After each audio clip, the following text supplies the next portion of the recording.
नमस्ते बच्चों, लॉकडाउन ई पाठशाला डीसी रामगढ़ में एक बार फिर से आपका स्वागत है। पिछले वीडियो में हम लोगों ने वर्ग 6 के मानचित्र अध्ययन में हम लोगों ने विभिन्न प्रकार के मानचित्रों के बारे में जाना। मानचित्र किस प्रकार हमारे लिए उपयोगी होते हैं और ये ग्लोब से किस प्रकार भिन्न होते हैं, इसके बारे में भी हम लोगों ने जान लिया। आइए आज एक बहुत ही मनोरंजक टॉपिक हम आप लोगों के सामने शुरू कर रहे हैं इस वीडियो के माध्यम से। इस वीडियो को देखने के बाद आप यह जान पाएंगे कि मानचित्र को देख करके हम लोग कैसे विभिन्न बातों की जानकारी प्राप्त कर सकते हैं।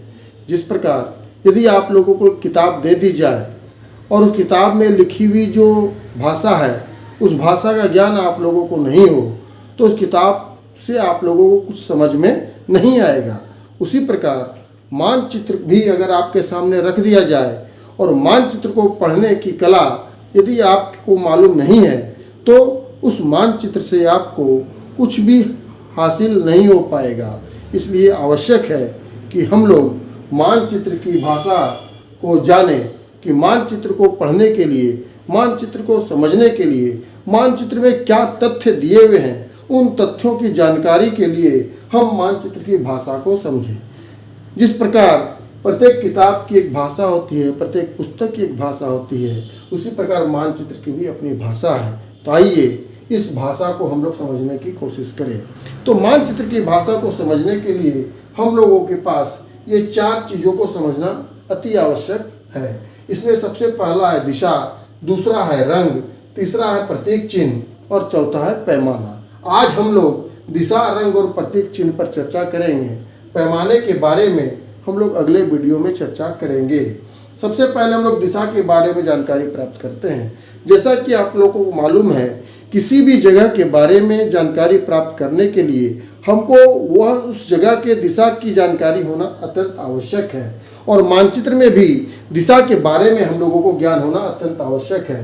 प्रत्येक मानचित्र में आप लोगों ने देखा होगा या नहीं देखा है तो इसे देख लीजिए कि प्रत्येक मानचित्र में उसके दाहिने कॉर्नर पर एक तीर का निशान लगा होता है और तीर के निशान के ऊपर उत्तर लिखा होता है या सिर्फ ऊ लिखा होता है। इसका अर्थ है कि मानचित्र में ऊपर की तरफ उत्तर है। ये एक दिशा का ज्ञान इसमें मानचित्र में दिया रहता है और जब एक दिशा का ज्ञान होता है तो बाकी की 3 दिशाओं का ज्ञान हम लोग स्वयं कर लेते हैं। जैसे ऊपर की ओर उत्तर है तो नीचे की ओर होगा दक्षिण, दाहिनी तरफ होगा पूरब और बाईं तरफ होगा पश्चिम। तो आइए यहाँ भी हम लोग देखें। जैसे हमने एक चित्र बनाया हुआ है, यहाँ पर उत्तर जो होता है वो ऊपर की तरफ होता है किसी भी मानचित्र में और जो नीचे की तरफ है वो दक्षिण होगा।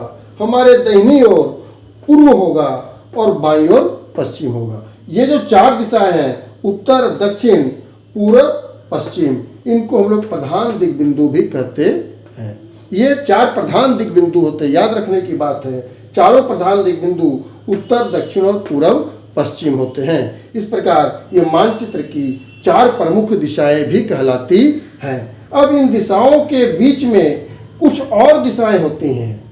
जैसे उत्तर और पूरब के ठीक बीच में जो दिशा होती है उसको हम लोग उत्तर पूर्व कहते हैं। दक्षिण और पूर्व के बीच में जो दिशा होती है उसको हम लोग दक्षिण पूर्व कहते हैं। दक्षिण और पश्चिम के बीच में जो दिशा होती है उसको हम लोग दक्षिण पश्चिम कहते हैं और उत्तर और पश्चिम के बीच में जो दिशा होती है उसको हम लोग उत्तर पश्चिम दिशा कहते हैं। इस प्रकार एक मानचित्र में ये 8 दिशाएं होती हैं और इन दिशाओं के माध्यम से हम किसी भी स्थान का पता मानचित्र में बहुत ही आसानी से लगा सकते हैं।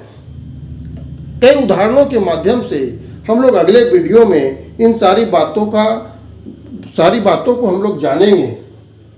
और दिशा का ज्ञान करने के लिए किसी भी जगह में जब हम जाते हैं और हमको दिशा का ज्ञान नहीं होता है, दिशा के बारे में हम नहीं जानते हैं, तो दिशा का ज्ञान प्राप्त करने के लिए हमारे पास जो यंत्र है उस यंत्र का नाम होता है दिक् सूचक।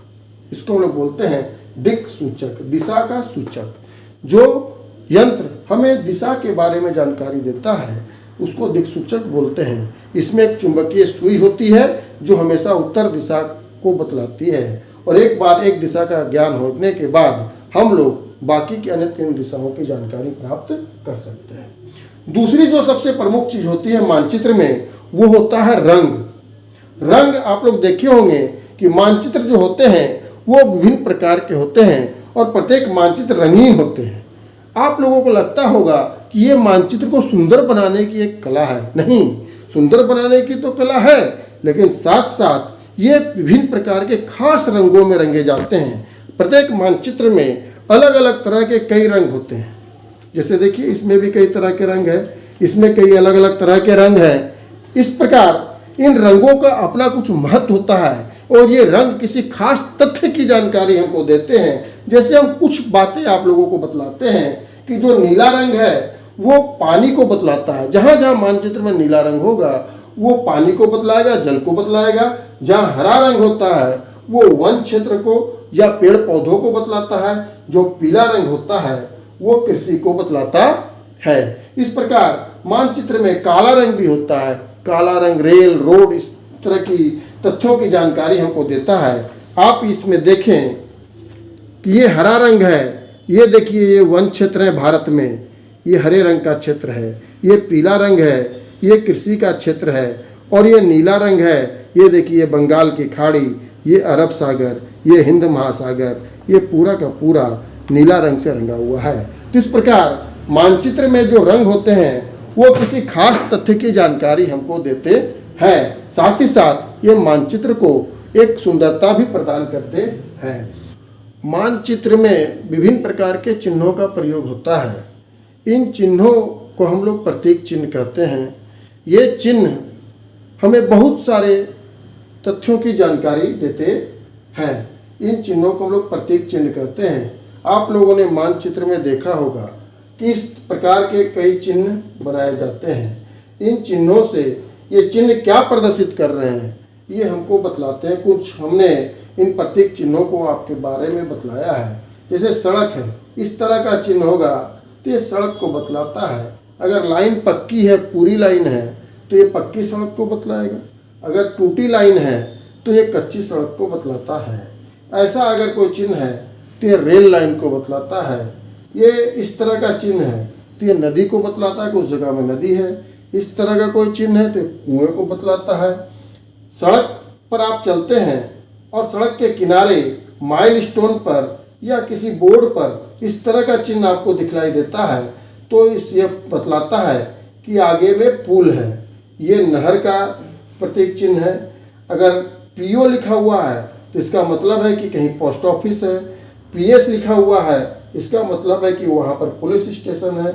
और इस तरह के वर्गाकार चित्र बनाए हुए हैं तो ये लगता है कि वहाँ पर कोई बस्तियाँ या मकान बने हुए हैं। इस प्रकार ये प्रतीक चिन्ह होते हैं और इन प्रतीक चिन्हों की मदद से किसी भी स्थान के बारे में हम वहाँ बिना गए जानकारी प्राप्त कर सकते हैं कि उस स्थान पर पुलिस स्टेशन कहाँ है, पोस्ट ऑफिस कहाँ है, यदि कोई नहर है तो वो कहाँ है, कुआं कहाँ है, रेल लाइन कहाँ है, सड़क कहाँ है। और कई सारी प्रतीक चिन्हों की मदद से उस स्थान की जानकारी हम घर बैठे बैठे मानचित्र के माध्यम से हम लोग ले सकते हैं। और इन प्रतीक चिन्हों की एक सबसे बड़ी खास बात ये होती है कि ये प्रतीक चिन्ह पूरे विश्व में एक ही तरह के होते हैं। पूरे विश्व के मानचित्र में एक ही तरह के प्रतीक चिन्हों का प्रयोग किया जाता है। इसका अर्थ यह हुआ कि हम भारत में बैठ करके अमेरिका के किसी जगह के बारे में, अमेरिका के किसी गांव के बारे में जानकारी प्राप्त करना चाहते हैं तो उस अमेरिका के गांव का मानचित्र को देख करके हम लोग वहां की जानकारी को प्राप्त कर सकते हैं, क्योंकि उसके लिए भी वही प्रतीक चिन्ह है जो हमारे देश में चलते हैं। तो इस प्रकार ये प्रतीक चिन्ह हमारे मानचित्र को पढ़ने के लिए एक बहुत ही महत्वपूर्ण साधन होते हैं। चौथा जो बहुत ही महत्वपूर्ण साधन है वो होता पैमाना। ये पैमाना इतना जरूरी साधन है मानचित्र का कि इसके बिना मानचित्र की भाषा अधूरी है। इसके बारे में विस्तृत जानकारी जरूरी है, इसलिए हम लोग इसके बारे में एक अलग से वीडियो बना करके शेयर करेंगे। उस वीडियो को आप लोग देखिएगा जरूर और इस पैमाने के बारे में आप लोग जानिएगा जरूर, तभी आप मानचित्र को पूरी तरह से पढ़ पाएंगे। तब तक के लिए बहुत बहुत धन्यवाद। घर में रहें, सुरक्षित रहें, अनलॉक हो गया है, इसका मतलब ये नहीं कि आपको घर से निकलने की इजाज़त मिल गई है। आपको बहुत ज़्यादा ज़रूरी हो तभी घर से निकलिए, अन्यथा घर में ही रहिए। अपने आप को सुरक्षित रखिए और दूसरों को भी सुरक्षित रखिए। धन्यवाद।